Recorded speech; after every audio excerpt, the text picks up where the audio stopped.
Our case is not about bringing down all of MPP. It's about actually holding DHS to the letter of their own laws.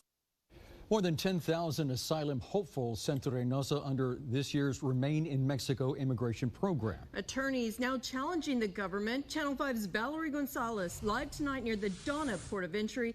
Valerie, tell us more about the program.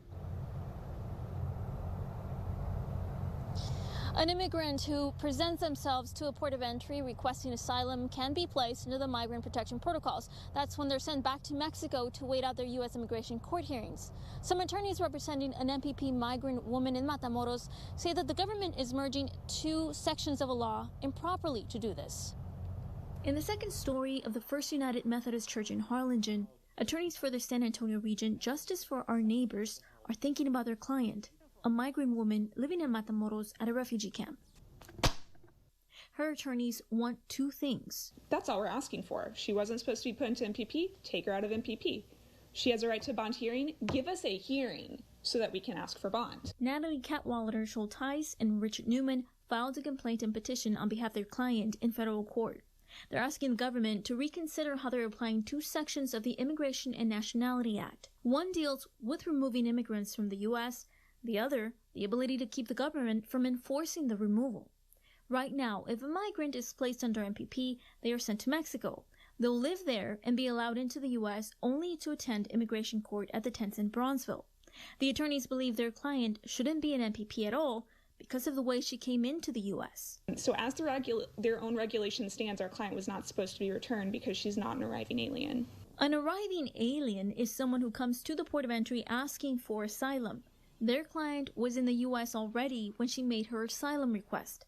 They say that grants a certain right. If you entered without inspection and you're detained, you have a right to request a bond hearing. They are arguing their case before a federal judge, but it's also in an immigration courtroom which falls under the Department of Justice. The immigration judge said he didn't have jurisdiction, but even if the federal judge allows for the bond hearing to take place, there are no guarantees this legal argument will hold. The most interesting declaration of all more recently, where they said, and even if an immigration judge did grant them a bond, we, the Department of Homeland Security, would refuse to accept the bond. So this is brand new ground that the United States is tilling. Newman and Catwallader Schulteis say there are other cases disputing the legality of MPP as a whole.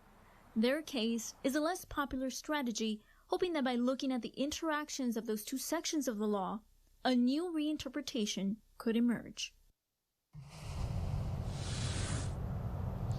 For now, the migrant woman has an upcoming hearing with an immigration judge. It's the merits hearing. That's when an immigration judge determines if they have a valid asylum claim. On the other side, this continues to move through the federal courts. They tell us that the government has a chance to respond to this petition, but the attorneys for the woman tell us that they will also likely be considering filing a preliminary injunction. This has the potential of affecting other migrants sent back to Mexico under MPP as far as their legal recourse.